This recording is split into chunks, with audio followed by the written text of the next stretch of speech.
ça va? Ben, on s'adapte à notre nouvel environnement de vie, de travail. On passe beaucoup de temps chez soi. Heu, on fait, toutes nos réunions, en visioconférence ou par téléphone, ce qui fait qu'aujourd'hui, nos interlocuteurs ont une vision de à peu près, ça, de nous. Ce qui peut nous arranger ou pas suivant les personnalités. Heu, on a vite compris que le pantalon de yoga, ou le legging, ou tout autre vêtement très confortable et associé, est devenu en fait le nouveau vêtement de travail. Heu et j'appréhende le retour à la vie normale et au bureau, simplement sur l'aspect, bah, dis donc, c'est qu'il va falloir se rhabiller en fait, en mode, office. Donc c'est un peu particulier. Mais blague à part, heu, on a changé de rythme et parfois pour, des bonnes choses, parfois pas forcément. Mais comme quoi, l'être humain est résilient, et s'adapte, plus ou moins bien, bien évidemment. Je ne viendrai pas diminuer, ceux qui sont dans des conditions de travail, très, très compliquées. Mais en tout cas pour ce qui, me concerne, c'est, ouais, on s'adapte assez vite, et la nouvelle normalité, si tant est qu'on sache ce que ça veut dire, apportera, des changements forcément à la manière dont on voit les choses dans la vie et dans son travail. Mais dans l'ensemble, comment ça va? Bah, ça va plutôt bien.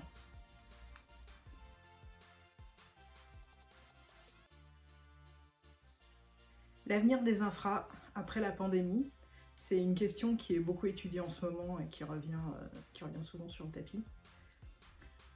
Autant avant la crise, on parlait beaucoup, juste avant la crise, on parlait beaucoup d'environnement. Euh, C'était un peu le sujet à la mode. Il n'est pas du tout passé de mode. Bien au contraire, la crise, elle est venue démontrer que c'était un sujet qu'il faut absolument pousser jusqu'à son terme pour trouver un équilibre entre l'activité humaine et l'environnement. Et c'est vrai que la crise, et l'année 2020, parce qu'au-delà de la crise, il y a plein de sujets qui sont venus se greffer, euh, ont apporté leur lot de sujets qui sont pas déconnectés du monde des infrastructures. En tout cas, euh, cette crise sanitaire au départ, elle a mis en lumière une fracture sociale folle, finalement, dans la société. Et des inégalités économiques, des injustices sociales. Et en fait, c'est vraiment venu se renforcer avec cette crise sanitaire qui a forcé tout le monde à d'abord rester chez soi, euh, et, euh, et à démontrer que suivant l'endroit où on vit et, euh, et la classe sociale à laquelle on appartient, on n'a pas des chances égales face à cette adversité-là. Et bien évidemment, si on regarde d'un œil côté infrastructure, bah, on voit bien que les infrastructures ne sont pas venues servir, en tout cas réduire ces inégalités-là, bien au contraire, d'où la fracture. Et aujourd'hui, on est un an après la pandémie. euh, de grands programmes de développement d'infrastructures ont été annoncés par divers gouvernements. Il faut les penser avec cette fracture-là en tête.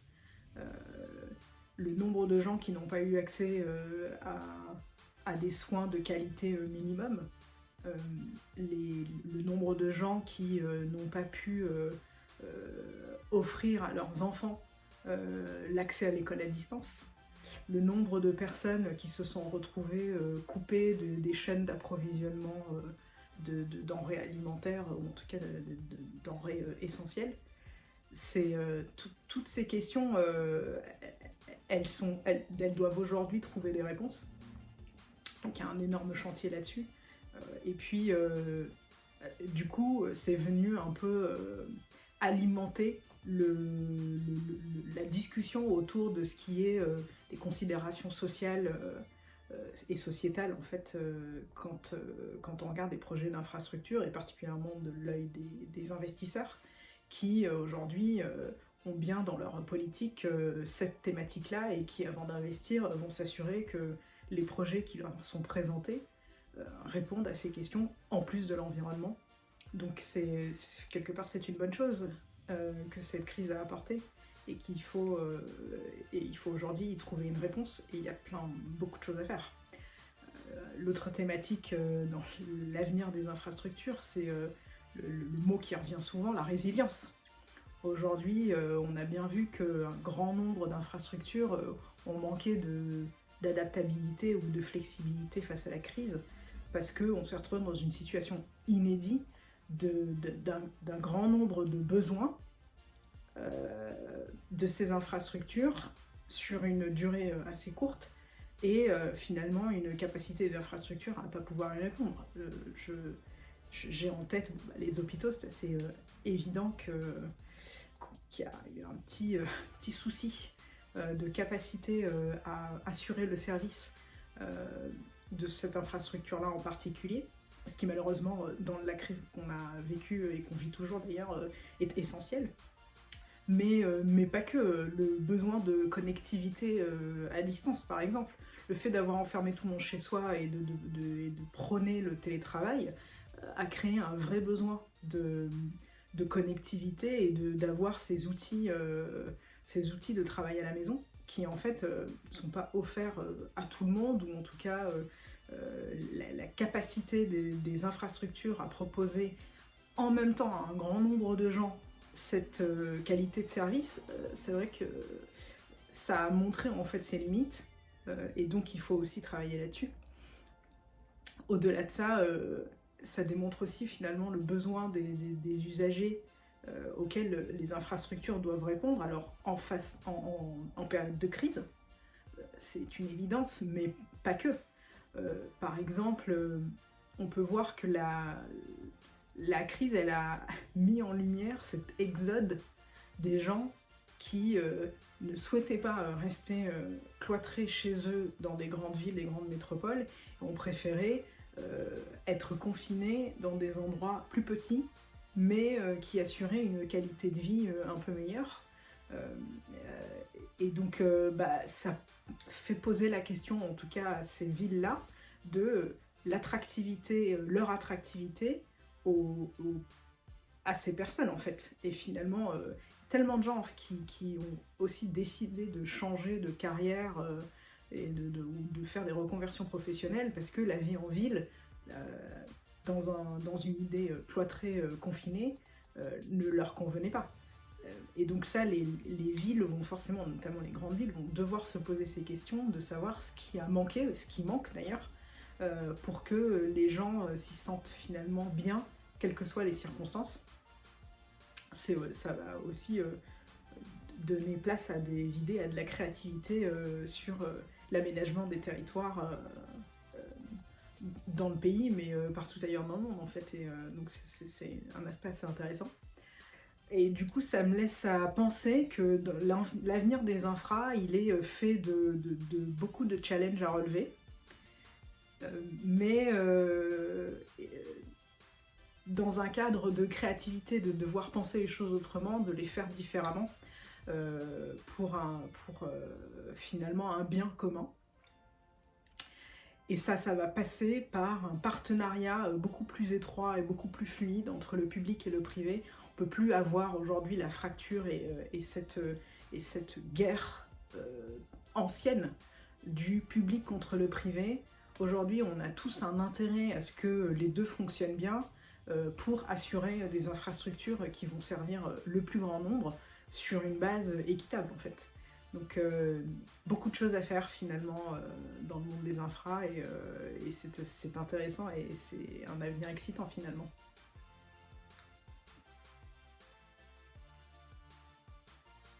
Eh ben, la bonne idée, oui, la bonne idée, j'ai eu le nez, je me suis dit c'est l'année pour lancer un réseau. Blague à part, avec le recul, en fait, je me dis finalement pourquoi pas. c'est le moment où il va y avoir tellement de choses à faire que c'est pas plus mal. Et puis en même temps, on est à une période où il y a eu beaucoup de sujets tabous, encore aujourd'hui, qui ont été exposés, débattus, en tout cas qui ont été mis sur la table, comme la diversité, les injustices sociales, le racisme. Et finalement, 2020 et quelques années avant ont eu leur lot de gros sujets qui ont éclaté un peu partout dans le monde, et de se dire, bah tiens, voilà, c'est un bout de chemin qui est en train de se construire et qui va laisser la place à des choses intéressantes pour certains membres de la population mondiale. Moi, je cherche pas à faire de ce réseau une réunion entre meufs. Tout ce que je souhaite, c'est que ce soit la porte d'entrée pour plus de diversité à la table des négos, à la table des décisions, dans le secteur des infras, parce que c'est un secteur qui va nécessiter beaucoup de travail dans ce domaine et où la représentativité est pas très très riche. Mais qu'est-ce qui me motive? Je n'ai pas pour habitude de simplement constater les choses qui pourraient être améliorées. J'aime bien être au cœur de l'action. Souvent, on n'est jamais mieux servi que par soi-même, donc je me lance et j'essaie un truc. Et j'aime bien cette citation de Theodore Roosevelt qui disait « Ce n'est pas le critique qui compte, celui qui montre du doigt l'homme qui a fait un faux pas ou qui explique comment on aurait pu mieux faire. Le crédit appartient à l'homme qui lutte vaillamment dans l'arène, le visage marqué de poussière, de sueur et de sang, l'homme qui se trompe et qui manque souvent son but parce qu'il n'y a pas d'effort sans erreur, à celui qui lutte vraiment pour accomplir, qui connaît les grands enthousiasmes et les grandes dévotions, qui se dévoue à une grande cause, celui qui connaît à la fin le triomphe de l'accomplissement et qui, au pire s'il échoue, le fait en osant de grandes choses. » Et je trouve que c'est exactement ça. On a beaucoup trop de gens qui critiquent beaucoup sans avoir jamais rien fait. Et je suis pas faite de cette trempe-là, donc je tente. Et puis si ça marche pas, ben ça marche pas. Après, je pense que je peux communiquer à tout le moins mon énergie et mon intérêt pour ce secteur.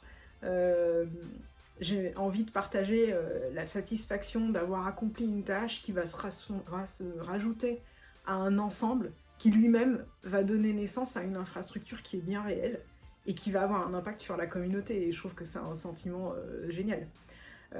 J'ai aussi envie de partager des idées, des concepts, avoir des débats, suivis d'actions bien évidemment, parce que j'aime pas débattre juste pour débattre, mais qui vont faire avancer des problématiques qu'on rencontre. Je trouve que c'est par ce biais-là de partage qu'on s'enrichit, qu'on apprend continuellement, qu'on grandit. Et puis, je cherche pas à interagir qu'avec des gens qui me ressemblent, même si le monde s'en porterait beaucoup mieux. Mais je plaisante, bien évidemment. Mais en tout cas, c'est dans l'intérêt public de se confronter à des gens différents. Ça permet de voir les choses sous un autre angle. C'est tout bénef. Et j'ai souvent eu beaucoup de mal à comprendre certains choix managériaux qui consistaient à s'entourer de gens qui se ressemblent, en fait. C'est dommage, on passe à côté de beaucoup de richesses. Alors l'étape suivante, c'est que, en attendant que les restrictions de rassemblement soient levées et de lancer officiellement le réseau, je lance ce format de discussion informelle autour d'un café, que j'appellerai A Coffee with O, qui est ouvert à des gens du secteur des infras, mais pas que, aux femmes, mais pas que, aux Français, mais pas que. Et l'objectif, voilà, c'est d'échanger sur des sujets d'actualité business, les infras, financement, les réglementations, l'environnement, l'innovation, mais aussi les sujets sociétaux, la place des femmes, la diversité, ou d'échanger des conseils aussi, le leadership, la confiance en soi, le monde de l'entreprise, sa place dans l'entreprise, négocier son salaire, ce genre de choses. Et les seules conditions que j'impose, c'est on reste honnête avec soi et on s'amuse. C'est parti. Alors je dirais l'autobiographie de Malcolm X. C'est un livre et un film qui m'a beaucoup marqué parce que c'est un personnage, un homme qu'on a souvent décrit comme étant violent. Et en fait, on a oublié derrière ce qu'il cherchait à accomplir. Et je pense que le plus intéressant dans sa vie, ça a été son évolution. parce qu'il a quand même eu le courage de reconnaître qu'il s'était trompé de chemin, pour arriver à un but qui reste noble, en tout cas tout aussi noble que Martin Luther King, qui lui est mis sur un piédestal, et quand il s'est rendu compte qu'il s'était trompé, qui, tout en voulant poursuivre ce but-là, a juste changé la méthode. Et je trouve que ça, c'est génial, parce que pour un leader comme lui, se remettre en cause, c'est un super message en fait.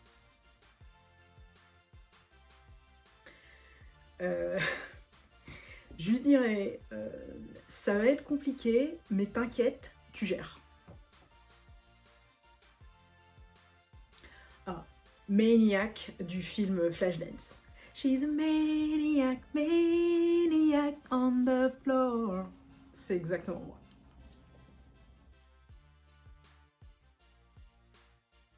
Ouh là là, y en a plein.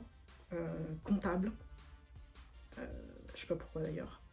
N'importe quoi dans l'IT, parce que c'est un monde qui est beaucoup trop loin de moi.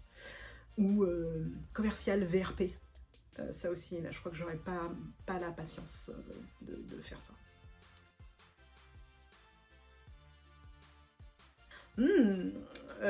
Tu es trop exigeante.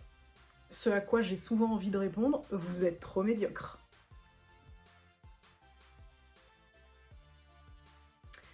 Alors, plusieurs choses. La boxe, l'entraînement au kettlebell, la zumba, et depuis finalement 2 ans maintenant, la méditation. Michael Jackson forever. En ce moment, c'est SWAT, parce que chez Marmour, voilà, rien d'autre à dire. L'opéra, parce que le chocolat c'est la vie, même si ce n'est pas du goût de tous, à ma grande incompréhension. Ah, les huîtres. Et alors, l'histoire derrière ça, c'est parce que je n'en ai jamais goûté, jamais mangé, c'est à cause de la série des années 90, Punky Brewster. Ceux de ma génération, ils savent. C'est un épisode où on lui sert des huîtres, et elle ne sait pas comment les manger, et elles finissent dans son décolleté, et depuis je n'y arrive pas, je suis dégoûtée. Texto, plus simple. Alors c'est un surnom de mes petits frères et sœurs, qui m'appelaient Wawa, parce qu'ils avaient beaucoup de mal à prononcer mon prénom en fait, quand ils étaient petits.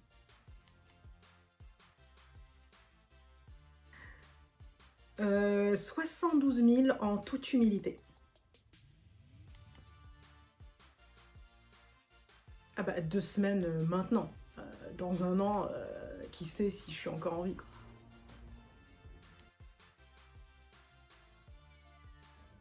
À ma retraite, maintenant. Payer pareil, mais maintenant. Alors, ma passion et ma curiosité, ça m'a permis d'acquérir pas mal de connaissances, et de pouvoir débattre, et en tout cas avoir le courage d'exposer mes opinions sur certains sujets. Ah ben, le perfectionnisme. Et autant dire que ça m'a pourri la vie jusqu'à aujourd'hui. Je travaille dessus, mais c'est compliqué. À 1000%, et l'histoire m'aura montré que j'ai raison d'y croire. La vie est trop courte pour ne pas en rire.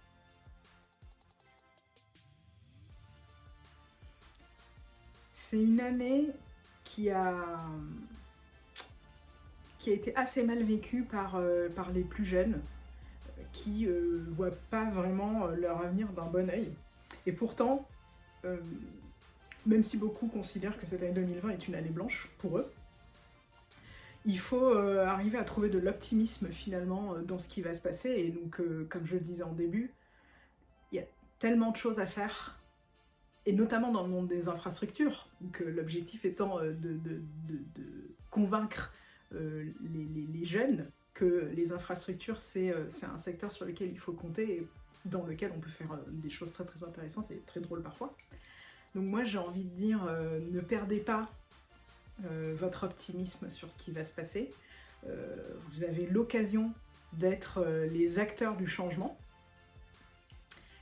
Ne faites pas de compromis sur qui vous êtes pour réussir. Je trouve que ça demande beaucoup d'efforts pour le résultat. Mais soyez optimistes, continuez à apprendre, ouvrez vos horizons et ça devrait bien se passer. Eh bien tout d'abord, je vous remercie d'avoir pris le temps de m'écouter pendant ces 107 ans de durée d'interview et de m'avoir donné l'occasion de présenter ce nouveau concept qui j'espère plaira. Les invitations sont lancées à toutes les personnes qui sont intéressées par prendre un café ensemble et de pouvoir échanger et discuter sur des sujets business, d'infrastructure ou autres bien évidemment, de sujets de société actuelle et le faire bien évidemment dans un état d'esprit cool, relax et dans la bonne humeur. Donc à très bientôt.